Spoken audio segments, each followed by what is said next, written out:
Hello everyone. CTET first और UTET first में बाल विकास व शिक्षा शास्त्र के जो 30 प्रश्न आते हैं उन प्रश्नों से संबंधित ये बहुत ही महत्वपूर्ण वीडियो है, तो प्लीज़ वीडियो को पूरा देखें और बाकी इससे रिलेटेड वीडियो देखने के लिए प्लेलिस्ट में जाएं, चैनल से जुड़ें, लाइक करें, कमेंट करें। तो स्टार्ट करते हैं हम अपनी वीडियो। बाल विकास और शिक्षा शास्त्र से संबंधित ये महत्वपूर्ण 30 प्रश्न हैं जो कभी ना कभी किसी न किसी रूप में एग्जाम में आते रहे हैं। तो जैसे पहला प्रश्न है कि डिस्ग्राफिया क्या है। देखिए, आप जानते हैं डिस्ग्राफिया, डिसलेक्सिया, कई सारी ऐसी मनः स्थिति हैं या कह सकते हैं कि बीमारियां हैं जो पढ़ने में लिखने में बच्चों को परेशानी देती हैं। तो इसके ऑप्शन है, एक भाषण विकार जिसकी विशेषता हकलाना और उच्चारण में त्रुटियां करना है। एक गतयुक्त विकार जिसकी विशेषता स्थूल पेशीय बाधिता है।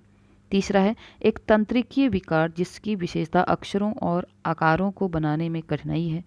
और चौथा, एक मनोवैज्ञानिक विकार जिसकी विशेषता ध्यान का अभाव और आवेगशील व्यवहार है। तो इसका राइट आंसर ऑप्शन नंबर 3, एक तंत्रिकीय विकार है जिसकी विशेषता अक्षरों और आकारों को बनाने में। देखिए, ग्राफ शब्द क्या है, आकार बनाने से है ना। ग्राफ का मतलब क्या होता है, बनाना, किसी भी चीज़ आकार को बनाना, उकेरना, शब्दों में डालना, अक्षरों को लिखना।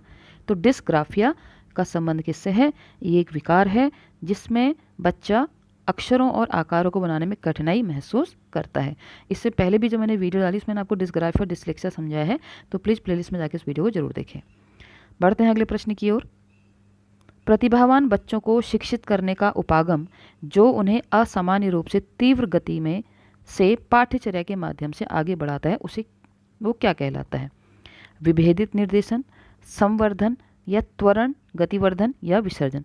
तो उसका राइट आंसर है ऑप्शन नंबर 3, त्वरण, है ना। त्वरण मतलब तुरंत, गतिवर्धन जब होगा मतलब तुरंत बच्चा जो असामान्य रूप से तीव्र गति से कोई पाठ्यचर्या के माध्यम से आगे बढ़ाता है, आगे बढ़ा जाता है, तो उसे हम क्या बोलेंगे, त्वरण या गतिवर्धन। तो क्वेश्चन नंबर 2 का राइट आंसर क्या है, ऑप्शन नंबर 3। बढ़ते हैं अगले प्रश्न की ओर। शिक्षक जो समावेशी कक्षाओं की दिशा में काम कर रहे हैं। देखिए, समावेशी कक्षा क्या है, जिसमें हर विभिन्न स्किल को, कौशलों को सम्मिलित किया जाएगा। विभिन्न बच्चों के अलग अलग व्यवहार को, उनके स्किल को, उनके कौशल को, उनकी बुद्धिमत्ता को, सबको यहाँ पर सम्मान दिया जाएगा और उनके भीतर से कई सारी जो अन्य गुण हैं उनको निकाला जाएगा। तो उसको बोलते हैं समावेशी कक्षा, है ना। सबको सम्मिलित किया उसमें।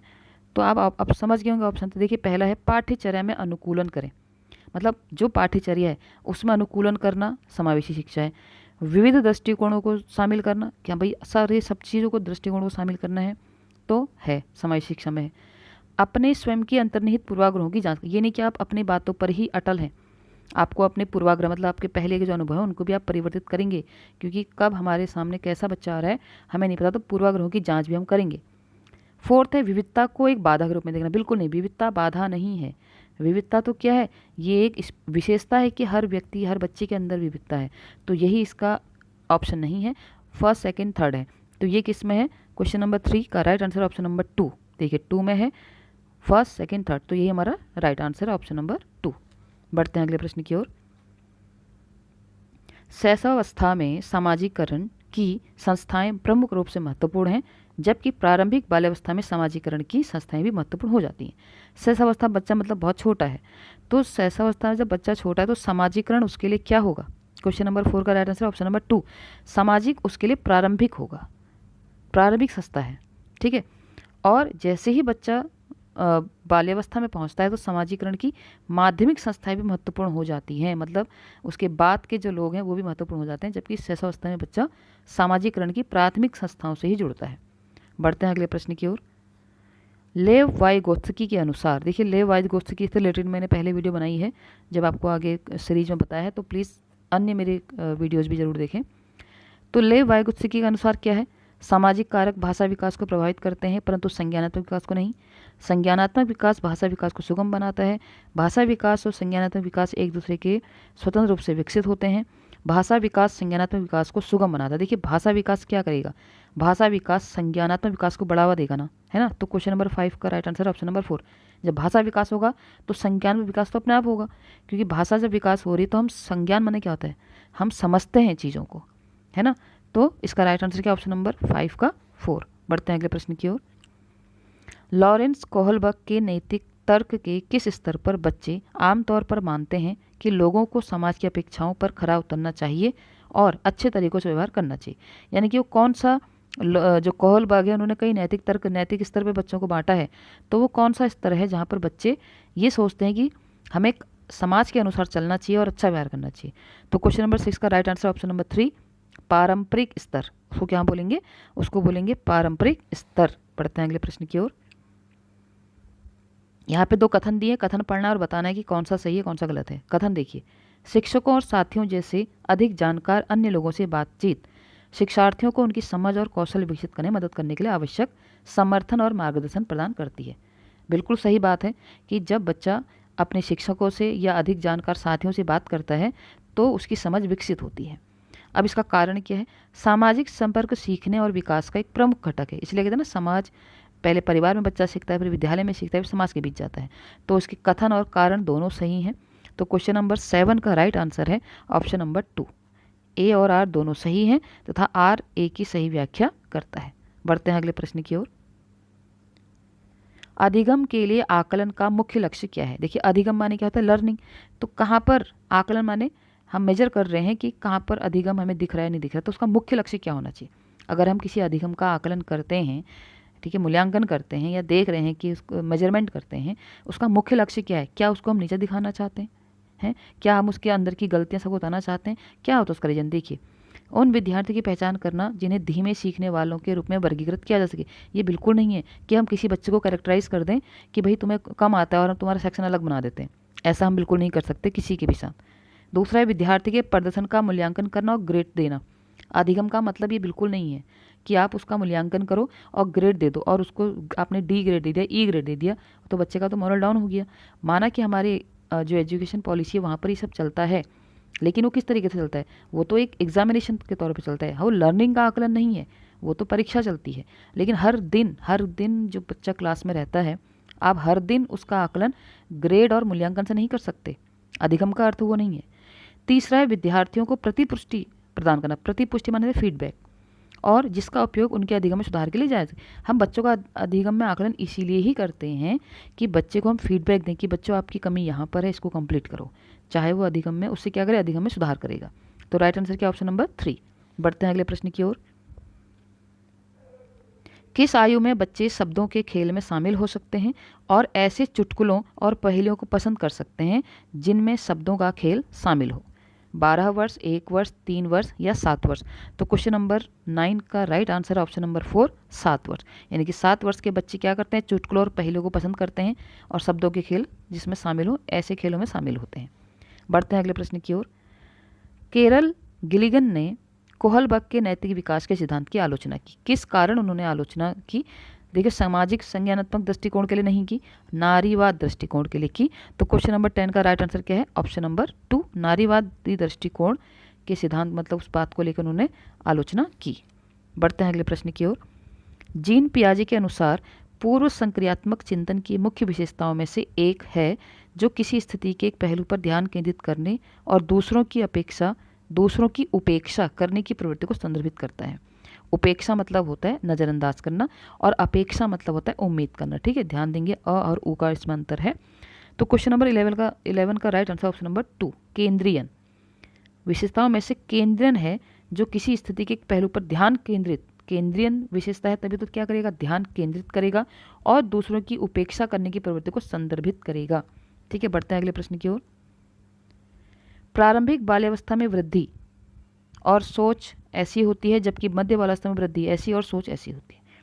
तो प्रारंभिक अवस्था में यानी कि जब बच्चा छोटा होता है तो उसकी वृद्धि, क्वेश्चन नंबर 12 का राइट आंसर ऑप्शन नंबर 2 स्थिर होती है, और सोच कुछ हद तक आत्म केंद्रित होती है। बच्चा जब छोटा होता है सिर्फ अपने विषय में सोचता है, अपने तक रखता है चीज़ों को। फिर जबकि मध्य बाल्यावस्था में वृद्धि धीमी होती है और सोच कैसी हो जाएगी? तार्किक, लॉजिकल हो जाएगी ना। बच्चा जब बड़ा होगा उसकी सोच कैसी होगी? थोड़ी तार्किक होगी, थोड़ा लॉजिकल होगी। लेकिन जब बच्चा प्रारंभिक बाल्यावस्था में है तो वृद्धि स्थिर होगी और कुछ हद तक आत्म केंद्रित होगी, और मध्य बाल्यावस्था में वृद्धि धीमी होगी और सोच तार्किक होगी। बढ़ते हैं अगले प्रश्न की ओर। निम्नलिखित में से कौन सा स्थूल गतिक कौशल है? गतिक माने है मोटर कौशल। ठीक है, मोटर स्किल की बात हो रही है, तो उसका राइट आंसर ऑप्शन नंबर 2 तैरना। ठीक है, बढ़ते हैं अगले प्रश्न की ओर। भौतिक वृद्धि और विकास के डैश और सिद्धांतों का पालन करते हैं। तो क्वेश्चन नंबर 14 का राइट आंसर ऑप्शन नंबर 2। तो आंसर बना भौतिक वृद्धि और विकास विकास के शीर्षगामी अवरोही और समीपस्थ सिद्धांतों का पालन करते हैं, आंतरिक से बाहरी ओर। तो भौतिक वृद्धि और विकास के क्या करते हैं, विकास के अवरोही और समीपस्थ यानी कि आंतरिक से बाहरी सिद्धांतों का पालन करते हैं। बढ़ते अगले प्रश्न की ओर। हावर्ड गार्डनर के अनुसार एक दर्शन शास्त्री के पास किस प्रकार की बुद्धि होगी? अंतः व्यक्ति होगी। दर्शन शास्त्री कैसा है? वो तो थिंकर होगा ना, तो क्या होगा? अंतः व्यक्ति दृष्टि होगी उसकी। और मूर्तिकार के पास कैसी बुद्धि की मात्रा होगी? दिक्स्थान। ठीक है, जो मूर्तिकार है उसके पास ऐसी बुद्धि होगी, और जो दर्शन शास्त्री उसके पास अंतः व्यक्ति वाली बुद्धि होगी। बढ़ते हैं अगले प्रश्न की ओर। अनुभवात्मक अधिगम किस पर बल देता है? यानी कि जो एक्सपीरियंस लर्निंग होती है वो किस पर बल देती है? क्या कहती है? बच्चों के अधिगम पर, शिक्षक के नियंत्रण पर। अगर बच्चों के अधिगम में शिक्षक का नियंत्रण होगा तो अधिगम कैसे होगा? तो ये तो हो नहीं सकता। सीखने में पुनर्बलन की भूमिका पर, यानी कि सीखने में जो उसको बार बार इन्फॉर्मेंट दिया जा रहा है, हाँ, उसकी भूमिका पर नहीं। आलोचनात्मक प्रतिबिंबन के महत्व पर, तो आलोचनात्मक प्रतिबिंबन के महत्व पर, ये इसका राइट आंसर है। जो अनुभवात्मक अधिगम होता है वो आलोचनात्मक प्रतिबिंबन के महत्व पर डिपेंड करता है। ठीक है, उसको बल देता है। अगला प्रश्न है, बच्चों में समस्या समाधान कौशल को बढ़ाने के लिए निम्नलिखित में से कौन सा प्रभावी तरीका है? यानी कि बच्चे समस्या समाधान कौशल को बढ़ाएं, इसके लिए हमको क्या करना चाहिए? स्वतंत्र चिंतन को हतोत्साहित करना। हतोत्साहित की बात आ गई तो हम कहाँ से वो समस्या समाधान करेगा? हमने तो उसका हमने उसको उत्साह को ख़त्म कर दिया, ये नहीं होगा, गलत है। ठीक है, अगला है कठिन समस्याओं से बचने के लिए उन्हें प्रोत्साहित करना। ठीक है, उसे हम कठिन समस्याओं से बचने के लिए खाली प्रोत्साहित करेंगे तो क्या होगा? क्या वो समस्या समाधान कौशल विकसित कर पाएगा? बिल्कुल नहीं, ये भी नहीं है। उन्हें समस्याओं का तैयार समाधान अगर हम बच्चों को बना बनाए सब कुछ दे देंगे तो बच्चा कहाँ से समस्या समाधान कौशल विकसित करेगा? उसको सब कुछ बना बनाए मिल गया। अगला है उन्हें बुद्धि मंथन करने और सहज अनुमान लगाने के लिए अवसर देना। देखो सबसे राइट आंसर यही है कि हम बच्चे को समय दे रहे हैं और उसको सहज अनुमान लगाने के लिए अवसर दे रहे हैं कि भाई ये कंडीशन है, सोचो समझो बताओ, तो यही उसके समस्या समाधान कौशल को क्या करेगा? विकसित करेगा। बढ़ते हैं अगले प्रश्न की ओर। निम्नलिखित कथन है, उनको पढ़ना है। शिक्षकों को सार्थक वातावरण बनाना चाहिए जिसमें सभी बच्चों की सक्रिय भागीदारी और संलग्नता हो। करेक्ट है, बिल्कुल सही है। सभी बच्चे आंतरिक रूप से सीखने के लिए प्रेरित होते हैं और सीखने में सक्षम होते हैं। देखिए, आंतरिक रूप से प्रेरित होते हैं बच्चे, सभी सीखना चाहते हैं। तो क्वेश्चन नंबर 18 का राइट आंसर क्या है? ऑप्शन नंबर 2, ए और आर दोनों सही हैं, क्योंकि अगर वातावरण उनको सही मिलेगा और सक्रिय भागीदारी होगी तो सभी बच्चे आंतरिक रूप से उसमें सीखेंगे और प्रेरित होंगे। तो यही हमारा राइट आंसर ऑप्शन नंबर 2। बढ़ते हैं अगले प्रश्न की ओर। निम्नलिखित में से कौन सी प्रक्रिया अधिगम के दौरान योगदान नहीं देती है? मतलब कौन सा ऐसा प्रोसेस है जो अधिगम के दौरान काम नहीं आती, मतलब जो लर्निंग हो रही है तब काम नहीं आती है? संगठन, वर्गीकरण, वैचारिकता या गैर प्रासंगिकरण। मतलब चल कुछ और रहा है, अगर हम कोई बिल्कुल ही अलग टॉपिक पे बात करें तो कैसे अधिगम हो पाएगा? तो यही हमारा राइट आंसर है, गैर प्रासंगिकरण। ठीक है, उस समय अधिगम के दौरान ये योगदान नहीं करेगा बल्कि डिस्टर्ब क्रिएट करेगा।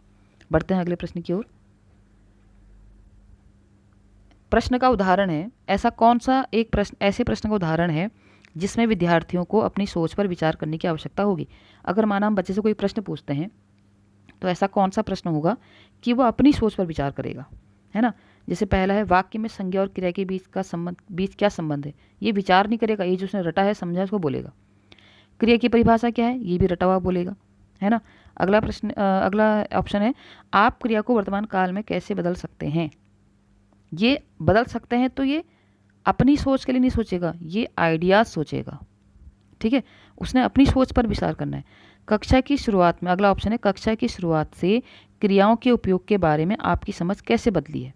तो ये अब अपनी सोच के विषय में अब बात करेगा ना। जैसे उसने छोटी क्लास में क्रिया पढ़ा, उसके बाद फिर आगे उसने डिटेल में क्रिया पढ़ा, तो यही राइट आंसर है ऑप्शन नंबर 4, क्योंकि ये क्या होगा? ये अपनी सोच को बताएगा कि मैंने पहले ऐसा सोचा था, फिर ऐसा सोचा था, फिर मेरी सोच इतनी बदली, फिर मेरी और डिटेल में गई, है ना? तो ये इसका राइट आंसर ऑप्शन नंबर 4। बढ़ते हैं अगले प्रश्न की ओर। निम्नलिखित में से कौन सा विफलता के लिए आंतरिक आरोपण का एक उदाहरण है? पहले तो समझिए आंतरिक आरोपण मतलब क्या है। आंतरिक आरोपण मतलब खुद को आरोप देना, और बाह्य आरोपण मतलब दूसरे को दोष देना। तो अभी आप खुद ही आंसर समझ जाएंगे। देखिए पहला ऑप्शन है, मुझे निम्न ग्रेड प्राप्त हुआ क्योंकि शिक्षक कठोर था। ये तो बाह्य आरोपण हो गया, शिक्षक को दोष दे दिया। मैं परीक्षा में फेल हो गया क्योंकि मैंने पर्याप्त पढ़ाई नहीं की, उन्होंने खुद को दोष दे दिया। देखो यही क्या है, आंतरिक आरोपण है। देखिए थर्ड देखो, शिक्षक के पक्षपाती होने के कारण शिक्षक को दोष दिया, तो बाह्य है। मैं परीक्षा में फेल हो गया क्योंकि मेरा दोस्त मेरा ध्यान भटका रहे थे, ये भी बाह्य है। तो हमारा राइट आंसर क्या है? ऑप्शन नंबर 2, मैं परीक्षा में फेल हो गया क्योंकि मैंने पर्याप्त पढ़ाई नहीं की। तो उसने क्या करा? आंतरिक आरोपण किया, खुद को ही दोष दिया। ये अपनी विफलता के लिए खुद को दोष देना आंतरिक आरोपण कहलाता है। बढ़ते हैं अगले प्रश्न की ओर। इसमें स्टेटमेंट है, अभिकथन है और कारण है। बहुत कम उम्र में दुनिया भर में अधिकांश संस्कृतियों में लड़कियां गुड़ियों को खिलौने के रूप में चुनती हैं, जबकि लड़के कारों के साथ खेलना पसंद करते हैं। ऐसा होता है। बच्चे किसी विशेष संस्कृति की अपेक्षाओं के आधार पर एक लड़के या लड़की के लिए क्या उपयुक्त माना जाता है, इसके बारे में जानकारी व्यवस्थित करते हैं और उसके अनुसार व्यवहार करते हैं। देखिए अगर कोई बच्चा लड़का पिंक कलर पसंद करता है तो लोग उसको चिढ़ाते हैं, समझ रहे आप? तो उससे क्या होता है, या कोई लड़का गुड़िया के साथ खेलता है, तो क्योंकि हमारा समाज ऐसी ऐसी धारणाओं से लिप्त है, तो बच्चा उन धारणाओं को देखता है और उसको सही मानकर उसी के अनुसार काम करता है। तो ये क्या है? ये बिल्कुल सही है, इसका कथन भी सही है, कारण भी सही है। तो राइट आंसर क्या? Option number 2। इसमें बिल्कुल सही बताया गया कि बच्चा वैसे ही व्यवहार करता है जैसा वो समाज में मानक व्यवहार देखता है। बढ़ते हैं अगले प्रश्न की ओर। लेव वाइगोत्स्की के अनुसार बच्चों के संकल्पनात्मक योग्यताओं के विकास में महत्वपूर्ण भूमिका निभाता है। लेव वाइगोत्स्की के अनुसार बच्चों के संकल्पनात्मक, तो क्वेश्चन नंबर 23 का राइट आंसर ऑप्शन नंबर 2, सहकर्मी सहयोग। सहकर्मी सहयोग संकल्पनात्मक योग्यताओं के विकास में महत्वपूर्ण भूमिका निभाता है। बढ़ते हैं अगले प्रश्न की ओर। लेव वाइगोत्स्की के सिद्धांत के अनुसार आंतरिक वाक क्या है? आंतरिक वाक मतलब खुद से बात करना, वाक माने वाणी, खुद से बात करना क्या है? बच्चों के लिए एक काल्पनिक दोस्त के साथ संप्रेषण करने का एक तरीका है, कि मतलब बच्चों ने एक काल्पनिक दोस्त बना लिया, उसके साथ बात कर रहे हैं। दूसरा, संज्ञानात्मक अपरिपक्वता का प्रतीक है, कि उनको अभी समझ कम है, वो मैच्योर नहीं है, इसका सिंबल है। थर्ड है, विकासात्मक देरी का संकेत है, कि ऐसा बताता है कि उसका विकास अभी नहीं हो रहा है, देर से हो रहा है। और 4 है, बच्चों के लिए अपनी सोच को नियंत्रित करने का एक तरीका। यही इसका राइट आंसर है। बच्चे क्या करते हैं? अपनी सोच को नियंत्रित करने के लिए बोलना स्टार्ट कर देते हैं। तो क्वेश्चन नंबर 24 का राइट आंसर क्या? Option number 4। बढ़ते हैं अगले प्रश्न की ओर। 4 वर्ष की अपर्णा कहती है कि एक बटन जिंदा है क्योंकि वह उसकी शर्ट को एक साथ बांधने में मदद करता है। जीन पियाजे के अनुसार उसकी सोच की विशेषता क्या है? वो क्या है? जीववादी चिंतन है। वो तो उसमें भी बटन में भी जीवन देख रही है। तो क्वेश्चन नंबर 25 का राइट आंसर क्या है? जीववादी चिंतन। ठीक है, बढ़ते हैं अगले प्रश्न की ओर। निम्नलिखित में से स्वलीनता वाले विद्यार्थी की विशिष्ट विशेषता कौन? स्वलीनता मतलब जो खुद में खोए रहते हैं, जो खुद में ही रहते हैं। कल्पना को तथ्य से अलग करने की श्रेष्ठ क्षमता, उन्नत सामाजिक भावनात्मक पारस्परिकता, बार बार दोहराव और आवृत्ति व्यवहार, संवाद कौशल का उच्च स्तर। देखिए छोटे बच्चे आपने देखा होगा, किसी चीज़ को भूल जाता है उसको रिपीट बोलते हैं। तो बार बार दोहराव करना, और आवृत्ति माने भी दोहराव होता है, आवृत्ति व्यवहार करना, रिपीट वाला व्यवहार, बिहेवियर करना। तो क्वेश्चन नंबर 26 का राइट आंसर क्या है? Option number 3। जो स्वलीनता वाले विद्यार्थी होते हैं वो बार बार दोहराव करते हैं और आवृत्ति व्यवहार करते हैं, रिपीटेशन बिहेवियर करते हैं। बढ़ते हैं अगले प्रश्न की ओर। फिर से कथन और कारण है। शिक्षार्थियों के बीच समालोचनात्मक चिंतन को सुगम बनाने के लिए शिक्षकों को उन्हें विविध परिस्थितियों और विभिन्न दृष्टिकोण से अवगत कराना चाहिए। तब जब विद्यार्थी विविध मतभेदों के बीच बातचीत में संलग्न होते हैं तो वे समालोचनात्मक और रचनात्मक रूप से सोचने की अपनी क्षमताओं को सीखते और समृद्ध करते हैं। बिल्कुल ठीक है। देखिए कथन भी सही है और कारण भी सही है। तो 27 क्वेश्चन का राइट आंसर ऑप्शन नंबर 2, ए और आर दोनों सही हैं और आर ए की सही व्याख्या करता है।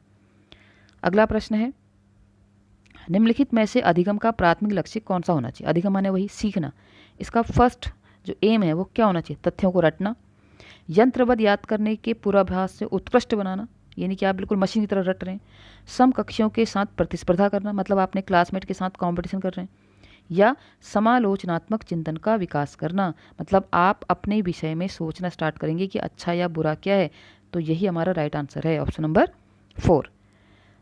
अगले प्रश्न की ओर बढ़ते हैं। बच्चे सबसे प्रभावी ढंग से तब सीखते हैं यदि कोई अवधारणा सामान्य से विशिष्ट की ओर बढ़ती है, अमूर्त से मूर्त की ओर बढ़ती है, जटिल से सरल की ओर बढ़ती है, तर्क संगत से अनुभवजन्य की ओर बढ़ती है।